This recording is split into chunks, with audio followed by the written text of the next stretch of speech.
Subscribe करें हमारे YouTube channel साधना gold को और पाएं वीडियोस सबसे पहले। बेल आइकन दबाना ना भूलें। रावण के जो द्वारपाल थे, रावण के जो कार्यकर्ता थे, मानना पड़ेगा परफेक्ट कार्यकर्ता थे। हनुमान जी मच्छर की तरह छोटे हो गए, पर उसकी पैनी निगाहें तो देखो कि पकड़ लिया। ऐसा सेवक होना चाहिए, है ना। और आजकल आप अपने घर में गार्ड रखते हैं, गार्ड सो जाता, चोर घुस जाते हैं। और यहां हनुमान जी मच्छर की तरह हो गए तो भी घुस नहीं पाए। मतलब रावण का शासन ज्यादा अच्छा था कि आज का शासन ज्यादा अच्छा है? रावण के नौकर चाकर बिल्कुल तैनात, अपने काम के प्रति बिल्कुल सजग।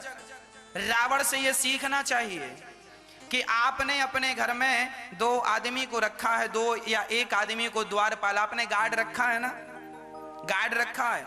अब गार्ड गिरी कर रहा, पैसा बराबर ले रहा है, पर कई बार चोर घुस जाते हैं गार्ड के होते हुए भी। और यहाँ हनुमान जी नहीं घुस पा रहे हैं। देखो कितना बढ़िया रावण की व्यवस्था। इस व्यवस्था को हमें सीख लेना चाहिए। यहां से ये सीख लेना चाहिए कि हमें अपने जीवन में अपने कार्य के प्रति ईमानदारी से अपना काम करना चाहिए।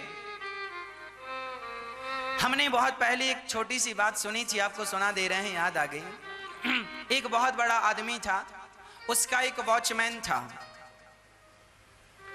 खड़ा रहता था, आने जाने वाली गाड़ियों को लिखता था, कौन से नंबर की गाड़ी कितने बज के कितने मिनट में किस तारीख को आई, साहब जा रहे हैं तो साहब को सैल्यूट करता था। एक दिन साहब की गाड़ी जाने लगी तो उसने साहब की गाड़ी के सामने खड़े होकर रोका, साहब रुकिए रुकिए रुकिए। कहाँ जा रहे हैं? बोले हमारी 2:15 में फ्लाइट है, हम अमेरिका जा रहे हैं, 5 दिन के बाद आएंगे। उसने कहा साहब मत जाइए, आज हमने सपना देखा है कि उस फ्लाइट का एक्सीडेंट हो गया और सारे यात्री मारे गए। मेरी हाथ जोड़ के विनती है आप मत देख जाइएगा, नहीं आपका भी मैंने देखा है सपने में कि वही गाड़ी जिस पर आप बैठ के जाएंगे फ्लाइट, उसी का एक्सीडेंट होगा। अब मालिक था ना, मालिक, उसने भी विचार किया कि ये मेरा ही आदमी है, मेरे बारे में गलत तो बोलेगा नहीं, हो सकता है सही हो। उसने अपना जाना कैंसिल कर दिया और सचमुच वो फ्लाइट जब 2:15 में उड़ी तो 1 घंटा बाद सूचना आई कि सचमुच उस फ्लाइट का एक्सीडेंट हो गया और सारे यात्री मारे गए। अब ये जो मालिक था, इसने अपने उस नौकर को बहुत सारा पुरस्कार दिया और पुरस्कार देकर के उसे नौकरी से निकाल दिया। अब प्रश्न ये खड़ा है कि नौकरी से क्यों निकाला? पुरस्कार इसलिए दिया कि तेरे कारण मैं बच गया, नहीं मैं चला जाता और मैं भी मर जाता। पुरस्कार दिया, बहुत धन दिया, लाखों रुपए दे दिया, पर नौकरी से भी निकाल दिया।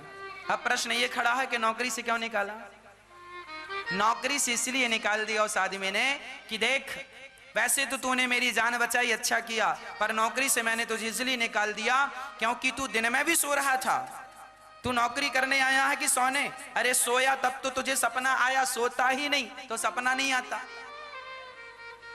तो तू यहां सोने को आया कि काम करने को आया? तूने मेरी जान बचाई, उसके लिए तो तेरा धन्यवाद, ये पैसा पकड़, लाखों रुपए दे दिया इनाम। पर तू काम का आदमी नहीं है, काम के टाइम सोता है, चल निकल जाए यहां से।